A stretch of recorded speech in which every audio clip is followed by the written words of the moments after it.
Pour la réalisation de la pâte sucrée, je prends de la farine T45 ou T55, du sucre glace,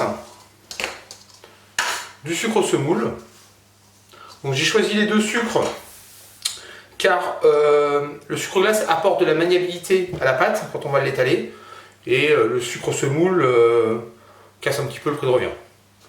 Poudre d'amande, donc la poudre d'amande va nous servir à donner du goût et également à imbiber les jus de fruits qui seront par exemple dans une tarte genre tarte aux fraises. Ça permettra d'imbiber un petit peu le jus de fraise quand la pâte sera cuite.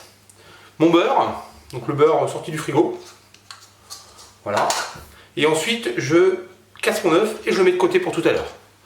Donc je vais procéder par sablage et avec ma main je vais mélanger pour faire des petits grains de sable, hein, pour que le beurre s'incorpore bien à la farine. Et donc je vais pouvoir y ajouter mon œuf entier. Voilà, et là je mélange. Donc voilà, ma pâte est bien mélangée, ça fait une pâte bien homogène. Donc je vais pouvoir l'étaler un petit peu comme ça pour qu'elle refroidisse plus rapidement. Et je vais la filmer. Donc deux solutions, soit je la mets au frigo et là j'attends un petit peu plus longtemps, minimum 1 heure pour qu'elle reprenne bien, ou le lendemain, ou alors je la mets au congélateur et là dans une demi-heure je vais pouvoir la reprendre et foncer ma tarte. Nous allons maintenant passer au fonçage. Donc je reprends ma pâte qui était au frigo, voilà, qui a bien durci. J'en prends une partie, voilà. Donc je la travaille un petit peu pour la ramollir, mais pas trop. De façon à ce qu'elle reste croustillante, on ne dit pas que c'est une pâte sucrée. Ensuite je vais prendre un peu de farine et je vais fleurer mon tour.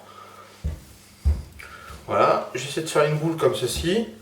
Et avec mon rouleau, je vais étaler ma pâte comme ça, mais tout doucement.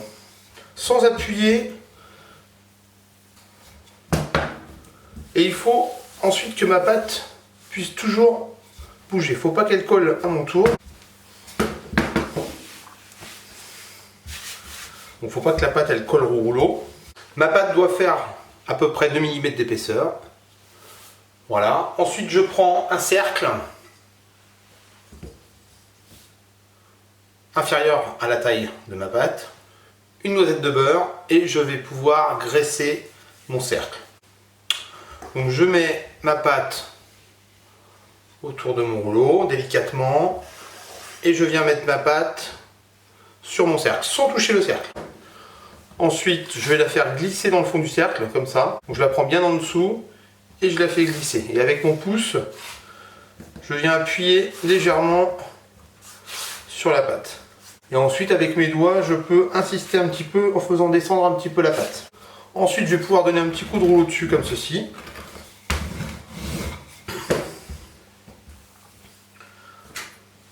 Et j'ai plus qu'avec mes 2 pouces qu'à remonter mes bords. Pour une régularité parfaite. Voilà, ensuite avec mon index je vais glisser comme ça la pâte autour de mon cercle. Si la pâte elle est un peu comme ça, là ça va s'accrocher, ça ne pourra pas se démouler. Et ensuite je vais la mettre au congélateur après l'avoir piquée. On va d'abord la piquer. Voilà, un pique-vite ou une fourchette. Et ensuite je vais pouvoir la mettre au congélateur comme vous voulez, hein, pendant 1 heure ou toute une nuit. De façon à ce que la pâte se raffermisse bien et qu'elle ne bouge pas trop au four non plus. Donc vous la mettez comme ça au congèle et ensuite au four directement congelé. Pour les tartelettes, même chose, j'abaisse ma pâte, voire un petit peu plus fin que la tarte tout à l'heure.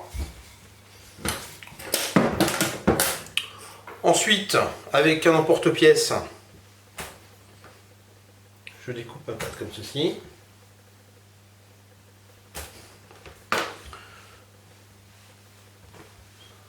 Voilà.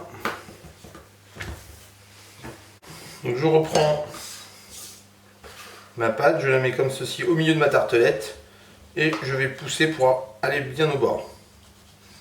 Vous voyez que mon index là, c'est lui qui me guide par rapport au moule et à la pâte pour que la pâte soit bien au bord. Donc voilà.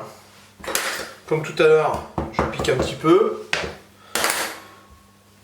Pour celle-ci, c'est un petit peu différent, il faut glisser la pâte dans le fond. Voilà. Et que le bord dépasse légèrement. On va pas faire la même chose avec les deux sortes de tartelettes. Donc voilà. Et pour le cercle, il faut aussi glisser la pâte, comme tout à l'heure pour la tarte. Comme ceci, dans le fond. On peut vous aider un petit peu. Il faut bien que la pâte soit bien dans l'angle. Vous voyez, là elle n'y est pas assez. Hop. Comme ceci. Et ensuite on pique aussi.